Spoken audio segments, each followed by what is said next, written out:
Imagina uma ciência que prometia melhorar a humanidade, eliminar doenças, transformar no futuro pessoas mais fortes e mais inteligentes. Parecia uma utopia, né? Mas essa ideia, chamada de eugenia, deixou um rastro de dor, preconceito e injustiça em todo mundo. Vem comigo que eu vou te contar essa história.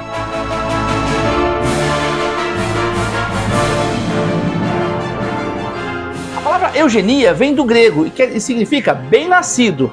Esse conceito foi criado então no final do século XIX pelo Francis Galton, primo de Charles Darwin. Galton acreditava então que assim como a seleção natural moldava as espécies, o ser humano então poderia usar uma seleção artificial para melhorar a si mesmo.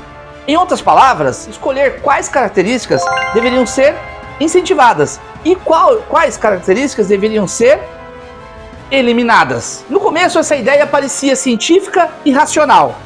Quem não gostaria de viver num mundo sem doenças genéticas e sem sofrimento?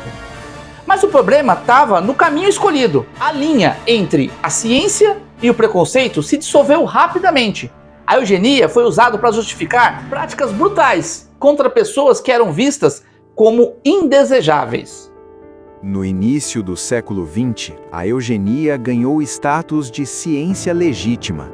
Era estudada em universidades, debatida em congressos e apoiada por médicos renomados. Nos Estados Unidos, mais de 30 estados aprovaram leis eugenistas. O argumento era simples: se pessoas com deficiência, doenças mentais ou problemas considerados hereditários não tivessem filhos, em poucas gerações a sociedade estaria livre desses problemas. Só que, por trás dessa lógica, havia um enorme equívoco: transformar seres humanos em estatísticas, negar sua dignidade e reduzir a vida a uma equação biológica. Um dos exemplos mais marcantes então aconteceu nos Estados Unidos. A primeira lei de esterilização compulsória nos Estados Unidos começou em 1907, no estado de Indiana.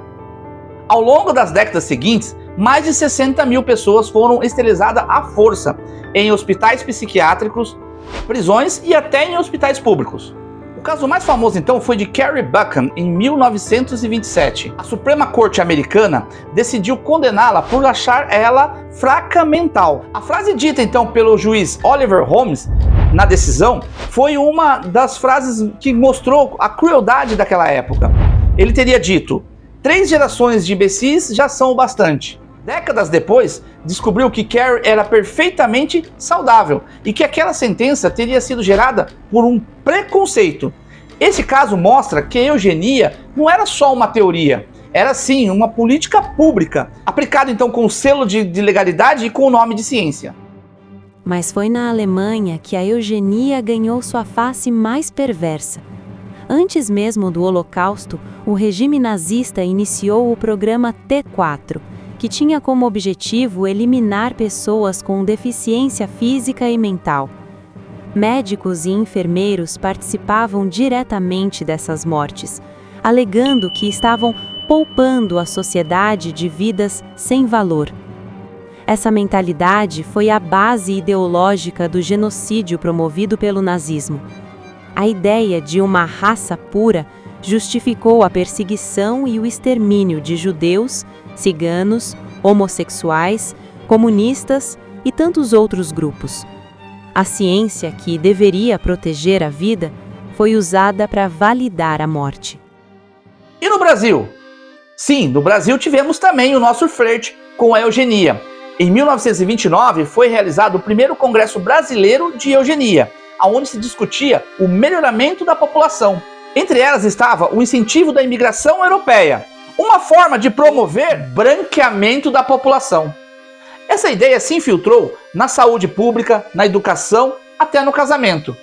Muitos acreditavam que casamento entre raças diferentes poderiam degenerar a população. Isso mostra que o racismo científico estava presente na Europa, nos Estados Unidos e aqui no Brasil também. Na prática, a eugenia nunca foi sobre genética.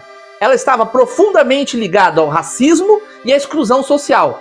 Negros, pobres, indígenas e até pessoas com deficiência física, todos eram alvo fácil dessa pseudociência. A ideia de existir uma raça superior, uma raça inferior, foi usada para justificar as desigualdades. vez de olhar para o problema social, econômico e histórico, a eugenia botava a culpa na própria vítima, dizendo que elas eram biologicamente incapazes. Além então de Carrie Buck nos Estados Unidos e o programa T4 na Alemanha, outros países também tiveram leis eugenistas, como por exemplo no Canadá e na Suécia, aonde essa esterilização compulsória durou até 1970, e no Japão, onde a lei ficou ativa até 1996. Esses fatos então nos revelam que a eugenia não é um caso do passado distante, e sim um problema que atravessou o século XX. O tema da eugenia então marcou presença também no cinema e na literatura. No livro Admirado Mundo Novo, vemos então seres humanos fabricados em laboratório e dividido em castas. Cada um é programado para uma função social. E temos também o filme Gattaca, de 1997, onde mostra um futuro distópico, onde os destinos das pessoas são definidos pelo DNA. E pessoas que nascem de forma natural sofrem preconceito e não têm as mesmas oportunidades. E até em X-Men, que também pode ser lido aí como uma metáfora. Aqui, mutantes são perseguidos por serem diferentes, ou visto como ameaça ou aberrações. Essas obras mostram então que a eugenia continua viva na nossa imaginação coletiva e sempre nos lembrando do perigo de tentar controlar o que significa ser humano.